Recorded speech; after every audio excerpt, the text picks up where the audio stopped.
Hello, this is the video to introduce the Unit 4, Part 2, Section C, critical topics, readings, and to provide an overview of the key themes and actually some key terms for this unit.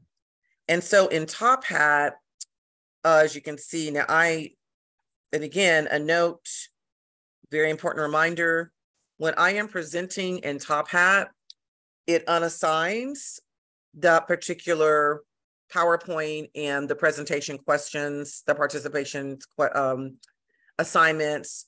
And so I will reassign this after I'm done. So we go from the pre-colonial to the colonial, which was part 1 of the course, which is the historic part of the course. We are now segueing into part 2 of the course, which is contemporary, and section C is critical topics. And so critical topics in the sense of really doing a very deep dive into the historic, political, economic, and social formation of the US and really of the world after the onset of colonization for the last 500 years.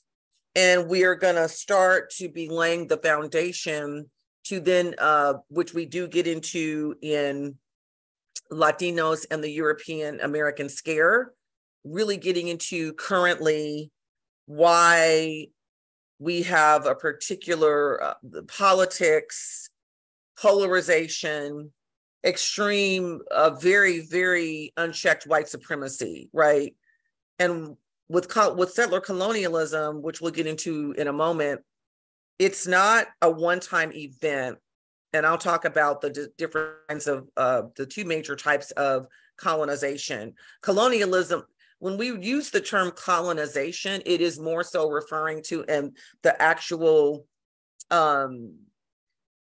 ongoing, right, unfolding process of colonization. When we're talking about colonialism, we're talking about the institutional kind of structures and processes that have been created and then built upon over the course of centuries. We're also referring to norms, right? Widespread cultural norms, behaviors that are very much fueled in very particular ways based on where individuals within groups fall along a hierarchy that's been created, not only created based on racialization, but also gender identities, the binary between even cisgender men and women, and cisgender women really being positioned far inferior, right, to cisgender men, whether we're talking about transgender individuals.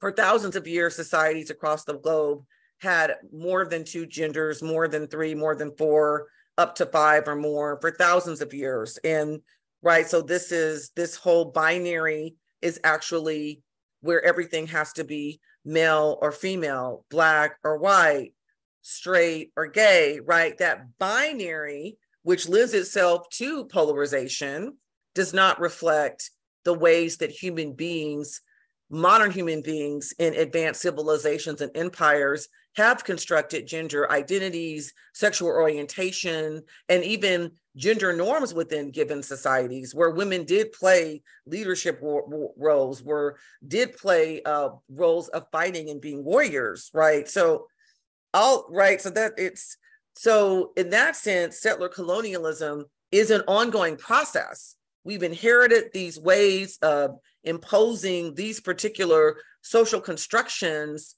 of who we are, how we organize ourselves as human beings, and we're still imposing those to very extreme degrees. As a matter of fact, that's an example of settler colonialism because it comes directly from colonization that did happen within an historic period, and those processes are still in place to the current day, which is colonialism. So as you can see in top hat, the first reading goes into settler colonialism. This is actually an image, artistic render, art from the 1840s, mid 19th century, when colonizers who had originated from England and had taken hold on the east coast of the current day United States, which I will call Turtle Islands, in honor of the actual rightful inhabitants of the land, who were US-based Native Americans. And so now it's post-Civil War, which is really, and now that the US military kind of forces and monies are not caught up in the Civil War, so we initiate westward expansion prior to, it gets halted a bit, paused a bit. And so what that means is that after the Civil War and after, for example, President Abraham Lincoln signed the Emancipation Proclamation in 1863, we know that chattel slavery in its like formalized political economic, formalized political economic institution is not being spread west, and yet colonization is being spread west. And so this was justified by white Americans who were continuing to come in different waves of colonization. They weren't settlers, they weren't pioneers, they were colonizers. So because there were people who had already been on this land for tens of thousands of years, right? So so manifest destiny. I would hazard a guess that many of you have at least heard of manifest destiny when you were in junior high and high school.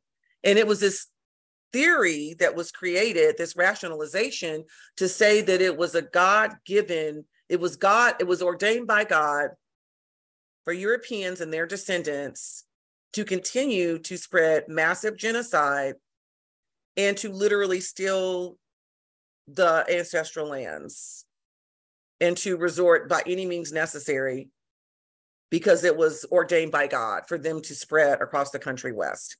And so this is actually, of course, at the helm of white supremacy, it's almost like a logo on a car, is that, or the helm, on a ship, is white womanhood itself as a construction, is almost like a mythological embodiment of the crown jewel of white supremacy and of colonization and of westward expansion.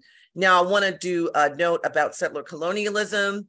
There are two primary types of colonization that occurred. With the conquistadores from Spain, primarily, it was overwhelmingly men who were coming over to take over, right, a land, the resources of the land, enslave the people of the land to extract the resources. But the intent was never for them to lay down roots. It was for them to secure the land, the resources for what's called, unfortunately, mother country, but right, the country that sponsored the colonization. And we saw from the last unit that in this case, it was literally at the same time the Inquisition was really gearing up to engage in the true intent behind it, which was genocide, racialized genocide, targeting not people, well, ostensibly in the name of individuals, starting out with Jewish Spaniards who were saying that they had converted, but then the Spanish Inquisition and the Catholic Church and the Crown was like, oh, well, no, we've got to really, under the pretense of making sure that they've converted, always finding reasons to accuse them of heresy and torturing, mass incarceration in prisons, mental asylums, and just genocide, mass expulsions, forced expulsions from the country. And it was also to grab, right, to steal all of their riches. And it was targeted towards Jews and Muslims because, of course, we had the Moors that had occupied Spain for 700 years, and they were from the continent of Africa. Now, there were a succession of different rulers, Moorish rulers and caliphs, and they were north. But at this time, remember, 700 years, you don't have as much of the mixing even in North Africa. So these people are African, they're Black. I mean, there's some that have the appearance of what we would associate with Middle Eastern, and they're also largely Black. So this was as much, it was really this pretense of a religious, right, kind of project, but it was really racial, ethnic cleansing and ethnic genocide and racialized genocide under the guise of religion. So we just have this long time on very extreme opposite ends of the spectrum. Literally with colonization, first came the missionaries and then came the sword. So the saying is, first came the cross, then came the sword.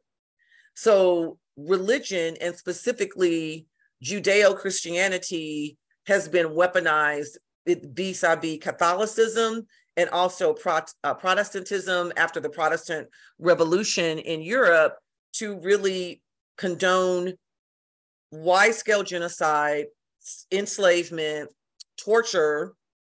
Let's see, stealing, right, people's children. That was happening in Europe. What Europe did over the course of hundreds and hundreds of years was it colonized itself internally. I mean, even pre-Christian Europe, you have the Gaelics, the Celtics, you have the Norse, the Viking, you have Icelanders, you have Europeans practicing all kinds of indigenous, right, ancestral religions, cultural traditions. The gender norms were not like there was a range of gender norms, right? Even the ethos around expression of sexuality was different. And so what happens over time is, you have European, which is it is this very small continent with so many nation states on a very small landmass. And then England is actually just like, it's an island. So Europe internally colonizes itself. It resorts to like the first country colonized by England was Ireland, and Northern Ireland is still a colony of England to this day. So Ireland was where the first prototypical plantations were established. The land was also like the conquest of the land also happened there. And for Irish who fought and who would not walk away from their land, some of them were also the same with Jewish and Muslim Spaniards, put onto the same ships, right, that carried millions upon millions of kidnapped Africans and sold into slavery. Ireland is the prototype for what England did around the world. And there was the expression that the sun never sets on the British Empire. And of course, all of the stereotypes about racialization, seeing the Irish as the missing link between humans and apes, casting them as subhuman, sub-intelligent, criminal, lazy, drunk, prone to violent behaviors, no impulse control. All of those stereotypes were first used to justify English colonization, ethnic cleansing, right, and enslavement of Irish, and they exported it all over the world. So remember, with settler colonial, so we're going to get into settler colonialism as opposed to traditional colonization, which is where conquistadors came over. And again, we see all of the tactics that were being used. Europe had already been using this within its own continent to colonize itself, to colonize ancestral Europe, to colonize pre-Christian Europe, to colonize a Europe that engaged in a range of different kinds of socially constructed categories around gender norms, sexual, everything. So they do that internally, and we see that in the last unit. And then they export that and do that on a much larger scale to the rest of the world. And so with Spain, the traditional colonization of current day Mexico, Central and South America, portions of the Caribbean, but there were other European countries there as well. They primarily send mercenaries and soldiers, right, to just occupy the land. That's traditional colonization. The women and children do not come with the men, basically.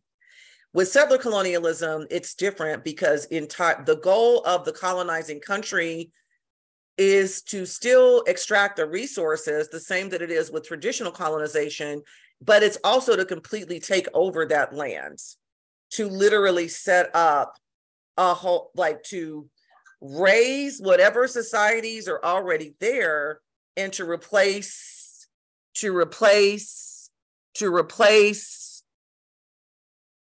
the cultures, the societies, the knowledge, the innovation, everything with the people who are coming from the colonizing country. And this is the kind of colonization that England practiced, as opposed to countries like Spain and France. So ironically, one of the calls to action of white supremacists and neo-fascists throughout Europe and in the US is they're replacing us. It's a projection. It's a collective projection. Because the role of any kind of colonization and ongoing and still inheriting all of the norms, all of the beliefs, all of the rationalizations, as well as how our political, economic, and social systems have been set up and continue to operate, it's all about replacing everybody else and maintaining that power and maintaining that positioning at the top of the hierarchy at any cost, premised on literally replacing, right, an estimated 90 to 100 million, or 90% of what's estimated as 100 million peoples already living in the Western Hemisphere. And that was only possible because of the infectious diseases, the pathogens. So settler colonization, settler colonialism is, we still very much have the beliefs, the norms, right? The binary, imposing that on everyone, and even the norms about religion. And unfortunately, a certain branch of religion, especially evangelical Christianity, has always been associated with white supremacy. So, and it predates that in terms of colonization itself.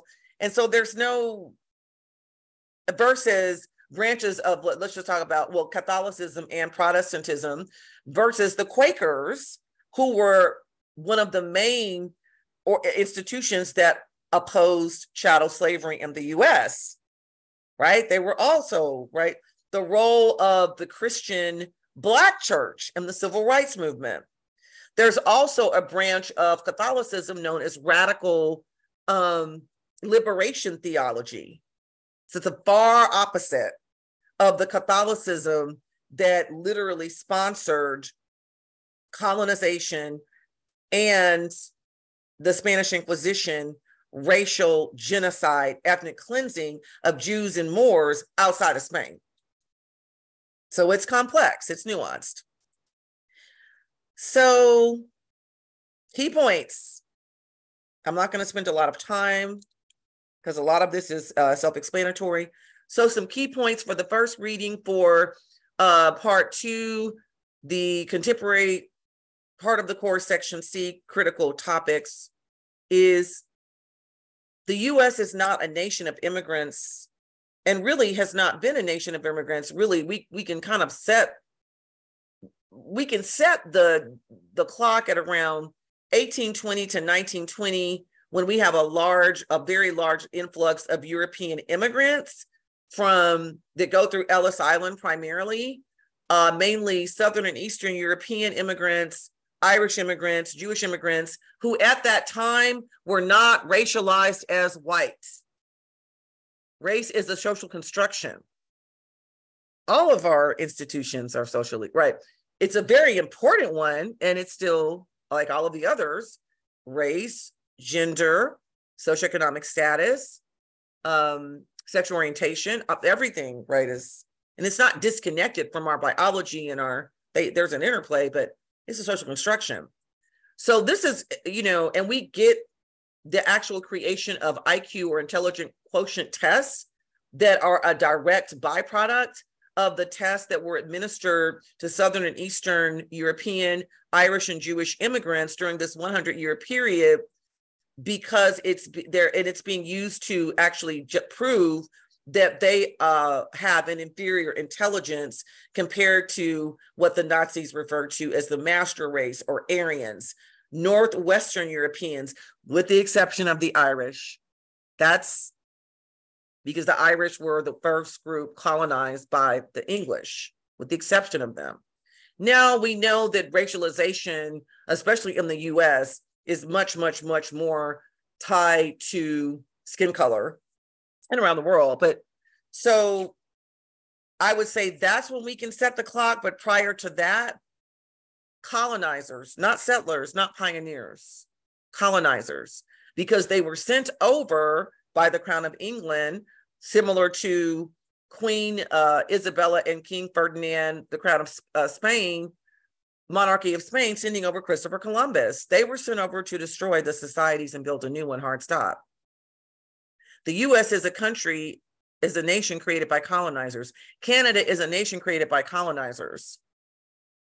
Every country in Central and South America, the entire Western Hemisphere in particular, which is very, this is a nation built by colonizers, not immigrants. Settler colonialism is a structure. It's not an event that took place during a finite period. So colonialism has never ended. I mean, it's never ended. So settlers, this whole notion of settlers, remember, it's tied to settler colonialism. So again, it's about colonization, where England sent over entire families. They didn't just send over soldiers and mercenaries. They sent over those. They were coming over, and they were very bifurcated in their level of privilege. Some were very privileged, and some were coming over as indentured servants. But it was men, women, children. Families were sent. Whole families were sent over. That continued, as opposed to, for example, the colonized nation of Australia, which England designated as a penal colony. So they literally colonized Australia and basically made it into a prison for, very poor, marginalized British Europeans. That's not, so that's I don't know what you call that. That was a penal colony. It started out as a penal colony. The US settler colonialism. And so we get the name settlers from, they were brought over to completely destroy and replace, not just to extract the resources and the labor, but to completely wipe out and replace everyone.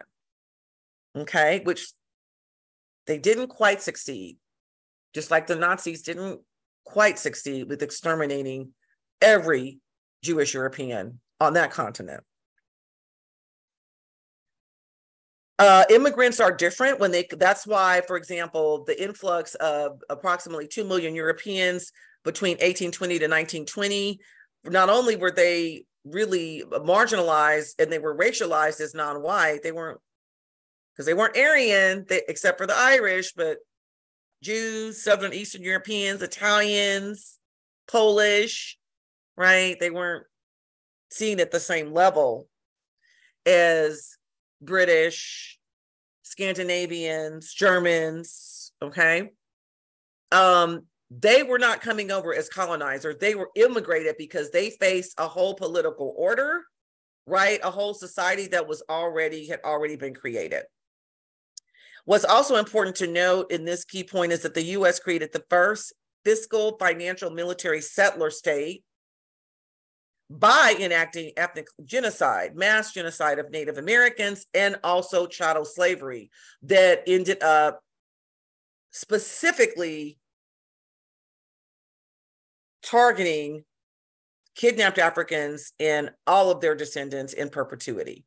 So there were 12 generations of kidnapped Africans and their descendants who were born into chattel slavery in the US. And the only reason it ended was because of the Civil War and abolitionism and all of the activism around that. And so, for example, to get a sense, a frame of reference around how long 12 generations is that according to Pulitzer Prize winning author extraordinaire Isabel Wilkerson, who wrote The Warmth of Other Suns and Cast the Origins of Our Discontents, it will not be until the 22nd century that the US, dating back from 1619 to 2111. It's going to take until 2111 for the US as a nation to not have practiced chattel slavery as a formal political, economic, and social system as it practiced it. So what does that mean? It means that the US had, the entire country, not just the South, practiced and benefited from, just all kinds of wealth, all kinds of capital from chattel slavery, right? Enslaving Africans and their descendants for 246 years. That's 12 generations. So for the US to get to the 246 year mark, right? So that post slavery, it's going to take us to get to the 246 year mark. It's going to take us until 2111 to give a frame of reference. So the US is the longest running and the most intensively white supremacist nation with anti-Blackness as its cornerstone. So again, there's some assignments. Now we're going to shift for the second reading. We're starting to shift into the decolonization of the US and to also make sense of this understanding of settler colonizers and their descendants versus immigrants. So Black immigrants, they're not right, they can't. They're coming into a political system that already exists. And what's very interesting is now you have this shift where actually because of the civil rights movement in the United States, and because of the Immigration Reform Act of 1965, up until then, the US had racial quotas. They had completely banned all immigrants from Asia by the Chinese Exclusion Act, right? They had interned any American who was a 1/8 Japanese ancestry into concentration camps during World War II. They had set quotas of limiting immigration, those who could immigrate from different numbers based on race, with the highest slots being allotted for Europeans from Northwestern Europe, right, Scandinavian, right, Aryan. So the only reason that changes is because of the civil rights movement. The movement that Black Americans and descendants of chattel slavery, right, have always actually made the principles on the Declaration of Independence, made them come to life in practice. So now we have this extreme, very interesting demographic shift that's happening, that's really complexifying our politics, our cultural practices. And so this juxtaposition of African Americans who are descendants of American chattel slavery versus Black immigrants who are they're completely different in the sense that they're not the product of this intensive racialized white supremacist anti-Black hierarchy of 246 years, and still to the current day, it still exists in different ways, but they're coming in, right? They're coming in as racialized peoples because race is all about physical characteristics. Interesting. The next key point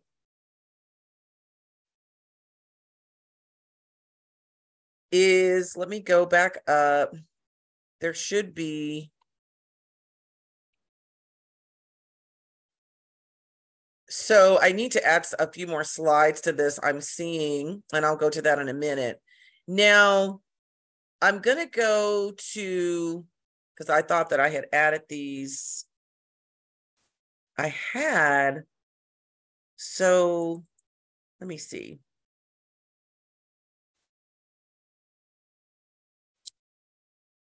This PowerPoint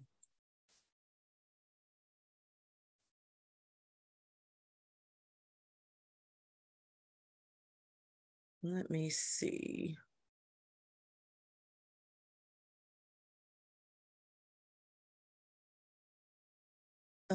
This is it. I'm not sure. I may have deleted too many slides. So, or maybe, okay, it looks like I didn't add enough. So I just want to show you the full, yeah, I've got to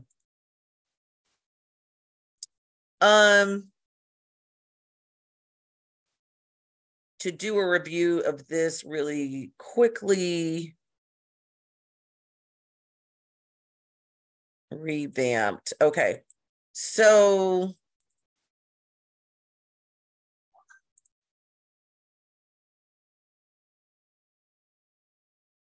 also in the portion on settler colonialism, we've got to get into, there's a discussion question and getting up to the 20th century around genocide. What does that mean? Why in 1951? How especially after World War II and the massive attempted extermination of Jewish Europeans.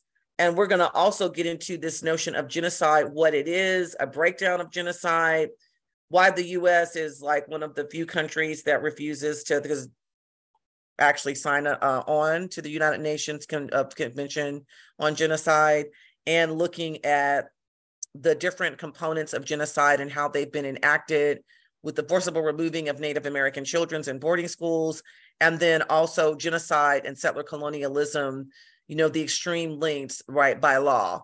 So I will be adding those videos, which I thought I did. So I've got to look into that again. So I'm going to get out of this for now. And here it is. So these are here. So this is, right, you're going to have the opportunity to really unpack one of the chief means of settler colonization itself and ongoing settler colonialism. And this notion of genocide also as continuing based on the definition adopted by the United Nations. And then we charge genocide by the Civil Rights Congress against the US because these mechanisms of maintaining a settler colonialist white supremacist country means ongoing targeting of other racialized groups to maintain that status quo.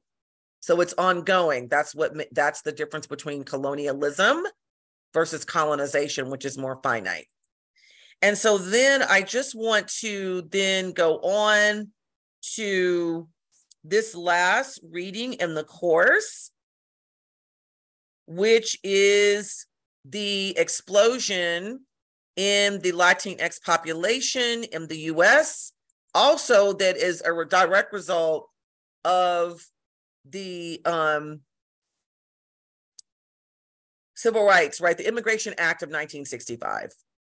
That doesn't happen, there we go, without the civil rights movement.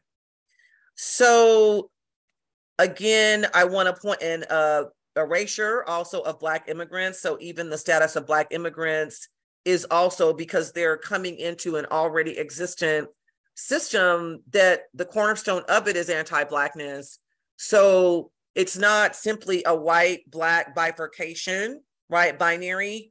It's also that all groups between white and Black, which is at the bottom, and you can argue that the two groups that are not those that are even constructed as immigrants, which is African Americans, descendants of chattel slavery, and US-based Native Americans, are at the bottom of the racialized hierarchy in the US specifically.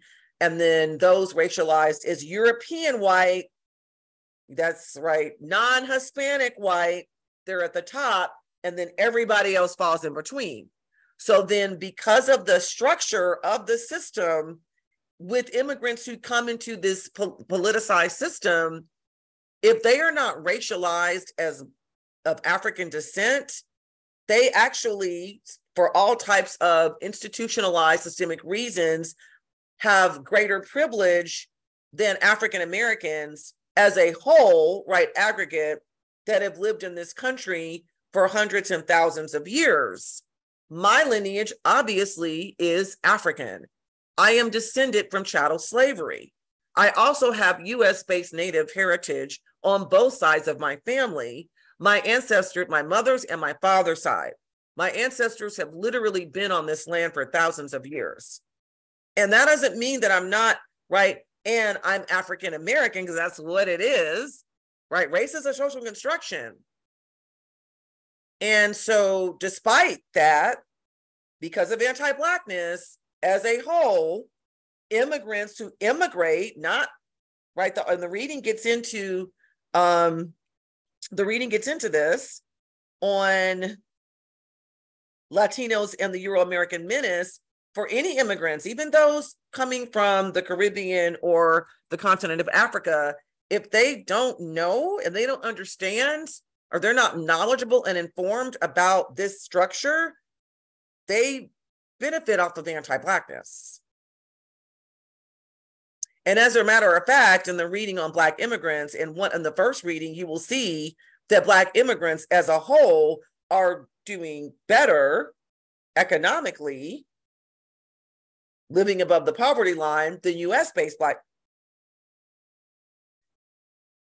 The anti-Blackness is applied originally and most intensively to enslaved peoples and their descendants. And in the US, that is US African Americans who are descendants of American chattel slavery. And there's a number of reasons why, right, other folks are able to immigrate over, and there's varying degrees of marginalization, and you'll see that as well in this reading. So these are just some of so the key question that goes back to settler colonialism, that goes back to genocide, that goes back to replacement. That's why the cry, we're being replaced, right? This is a white supremacist nation.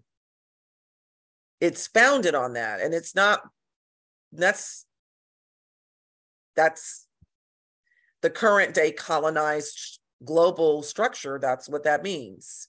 And so it means seeing past the notion of American exceptionalism, right? And so as a country, from a global system, right, of colonialism, whether traditional or settler, it's premised upon white supremacy.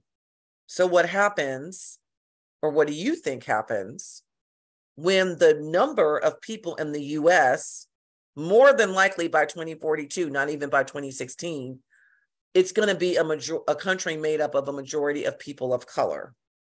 And out of the huge diversity with, right, we can't lump everyone together. The article also gets into this. And out of all those groups of people of color, the largest demographic is going to be Latinx, even though Latinidad is an ethnicity, it's not a race. All right, what the US thinks of as race exists within that large umbrella category. And yet, because of white supremacy, non-Hispanic white ain't white. It's not white. It's not Aryan.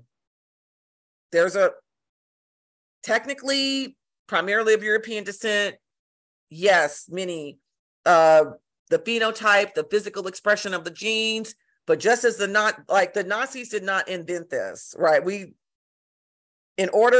Originally, those peoples who were classified as white, Aryan, English, but not Irish. We can't even say just German, Norwegian, Dutch, Aryan, master race. Those are the people, even Europeans, who were initially classified as white. So this is the question. What and intentionally posed. Democracy is literally at risk. Look at what's happening. And again, Settler colonialism is not just about race. White supremacy is not just about race. It's about the placing of the hierarchy of wealthy landowners, right, initially, that's socioeconomic status, men, no women from any group, even though there's, right, heterosexual, ableds, right? It's never just been about race. That's the intersectionality of it. That's the intersectionality of it. So you see what's happening with the domination of women's reproductive rights, with the out and out complete violation of the First Amendment in terms of censoring books, now threatening to close entire states' public libraries. We see what's happening with the codification, the recodification of the most intensive institutionalized discrimination that this country has seen since prior to the 1960s, since actually the 19th century, with cases like Plessy versus Ferguson, Dred Scott.